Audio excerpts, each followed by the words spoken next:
आजम खां के संबंध अखिलेश से खराब हैं या अच्छे हैं तो मैं नहीं कह सकता, क्योंकि वो चचा भतीजा मानते हैं एक दूसरे को।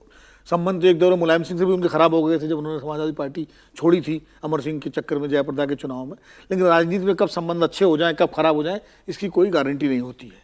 लेकिन ये जरूर है कि आजम खां का ज़्यादा समय तो बीतेगा अपने मुकदमे निपटाने में, क्योंकि इतने ज़्यादा मुकदमे उनके ऊपर हैं, उनके परिवार पर हैं, उनकी बेगम पर हैं, बेटे पर हैं, कि उनको निपटाने में ही बहुत सारा समय उनका बीतेगा। तो बहुत एग्रेसिव किस्म की पॉलिटिक्स वो कर पाएंगे इसमें मुझे संदेह है। लेकिन इतना ज़रूर है कि रहेंगे वो समाजवादी पार्टी के साथ, क्योंकि कोई विकल्प नहीं है वहाँ या तो समाजवादी पार्टी के साथ रहें या बीएसपी के साथ जाएं। बीजेपी में वो जा नहीं सकते, जिस तरह की पॉलिटिक्स करते रहे ना बीजेपी उनको लेगी। जेल में जाने से पहले क्या वो यूपी की पॉलिटिक्स में एक फैक्टर या इतने रेलेवेंट रह गए थे? निश्चित रूप से थे।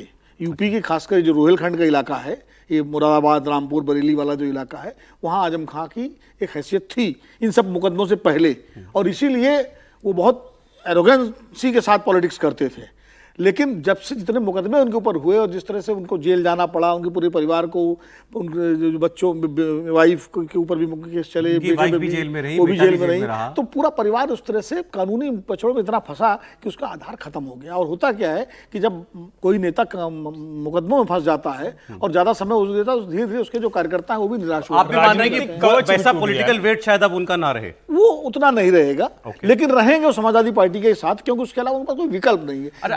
जब वो अपने शबाब पे थे पॉलिटिक्स के, जब वो 2009 के में उन्होंने समाजवादी पार्टी से के खिलाफ काम किया था और छोड़ी भी, तब भी कांग्रेस से भी उनको ऑफर था, बीएसपी से भी था, लेकिन गए कहीं नहीं थे वो। अब बाद में वापस समाजवादी पार्टी। राजनीति में चुनाव होते हैं तो असली हैसियत पता लगती है, लेकिन बाकी 5 साल तो नेता माहौल ही बनाता है। तो माहौल बनाने के आजम खान मास्टर थे, बोलने के बड़े माहिर हैं, बहुत गजब इनके पास वाक्पटुता इनकी गजब की है। तो अब देखिए आते हैं तो क्या बोलते हैं, जाहिर है कि वो फाइटर भी रहे हैं, फाइटर तो रहे। वाकपटुता की बात है। रामपुर को अगर आप देखें तो वो नवाबों का वो शहर रहा, और नवाबों के खिलाफ लड़ाई लड़ने की वजह से उनको बड़ा नेता माना जाता है, ऐसा नहीं। और मुलायम सिंह जी जब तक थे तब तक समाजवादी पार्टी में वो सबसे ताकतवर नेताओं में से एक रहे, माइनॉरिटी के लिए भी वो बड़े नेता उस तरह से रहे हैं।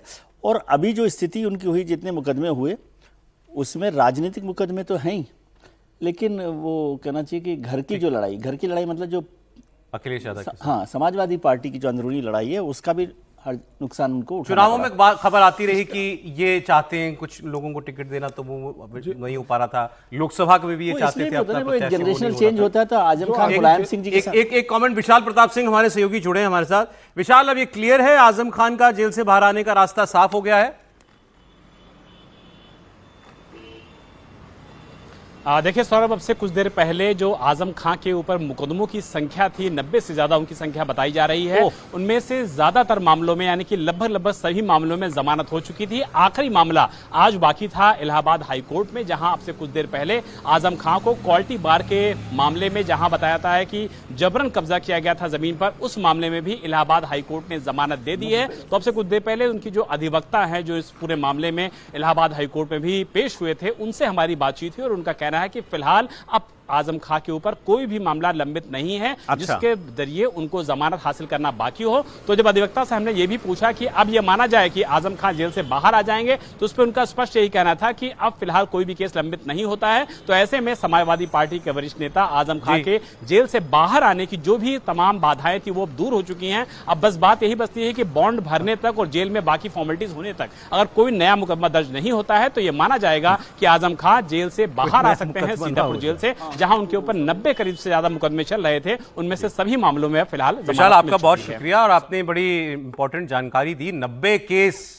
90 केसेस आजम खान के ऊपर थे, सब में बेल ले लेना ही बड़ी बात है। मैं तो ये कहता हूँ आगे लड़ाई कितनी लंबी होगी उनके लिए। समीर जी, एक कमेंट, अखिलेश यादव इस मामले में खुश होंगे अब या परेशानी बढ़ेगी? देखिए, मुझे लगता है अभी अखिलेश यादव का रिएक्शन नहीं आया, लेकिन मुझे लगता है अखिलेश यादव बहुत ज्यादा खुश नहीं होंगे। अच्छा। कि जो व्यक्ति जेल में बैठकर टिकट डिस्ट्रीब्यूशन के अंदर हस्तक्षेप कर रहा था, अखिलेश यादव को जिसने दबाव बनाया, और आजम खान के कारण अखिलेश यादव को टिकट बदलना पड़ा अंतिम समय में, तो यह तय है कि जो व्यक्ति बाहर आएगा, जो रामपुर के सांसद हैं वो शायद इनकी बिल्कुल माने जाते हैं। बिल्कुल नीचे। और अब 77 साल की उम्र में आजम खान बाहर आकर क्या राजनीति रूप से करेंगे? आजम खान की कोशिश होगी कि उनका बेटा जो अब्दुल्ला है वो राजनीति में सक्रिय हो। आजम खान रामपुर की राजनीति में सक्रिय रहेंगे या उत्तर प्रदेश के मुसलमानों को संदेश देंगे? अब वो कई राजदार है समाजवादी पार्टी के, कई राज उन्हें पता है तो क्या अखिलेश यादव को वो ये बताकर कि भाई मेरे पास कई राज है, हस्तक्षेप करते रहेंगे? क्या ओवैसी के साथ जा सकते हैं वो आने वाले समय में? उत्तर प्रदेश में कोई नया फ्रंट बना सकते हैं? लेकिन समाजवादी पार्टी छोड़ेंगे तो हैरानी ही होगी।